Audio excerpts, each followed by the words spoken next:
Vous savez, une démocratie naissante a des difficultés pour imposer l'ordre public. Et paradoxalement, nous avons assisté à une espèce de baisse de civisme.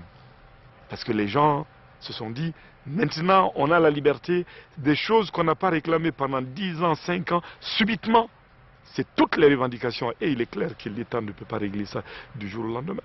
Donc il faut expliquer que c'est difficile, que ce n'est pas le simple fait d'avoir mis des bulletins dans des urnes, d'avoir choisi tel ou tel, ce n'est pas ça qui va régler les choses.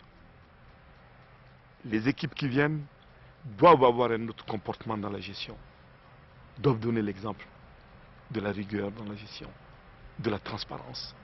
Vous pensez qu'il faudrait établir une sorte de révolution culturelle au Mali? Nous sommes dans une période aujourd'hui d'apprentissage de la démocratie, où les réflexes, les comportements, les rapports par rapport au travail doivent changer. Il fut un moment où, simplement parce qu'on connaît telle personne, on gravit tous les échelons. La promotion des médiocres. On pouvait être milliardaire sans suer. Il faut donc une autre culture à ce niveau. Mais parler d'une autre culture, n'est-ce pas aussi reconsidérer le rôle de la femme dans la société malienne?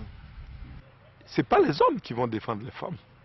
J'ai toujours dit, il faut qu'elles soient elles-mêmes dans les rouages de l'administration pour défendre leur carrière et leurs droits.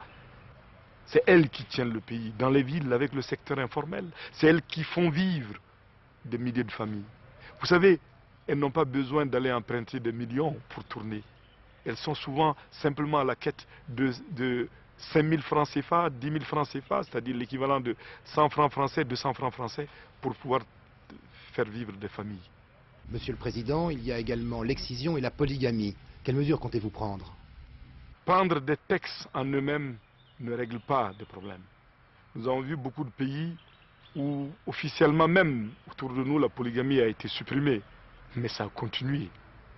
L'excision a été supprimée, mais ça a continué.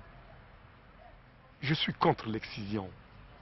Au niveau où nous nous trouvons, il ne s'agit pas d'anticiper par la prise d'un texte légal que d'abord d'accentuer des efforts d'éducation qui permettront après la mise en œuvre facile de tout texte réglementaire qui serait pris.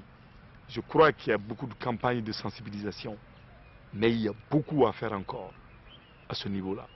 Par rapport à la polygamie, c'est le même ordre d'idées.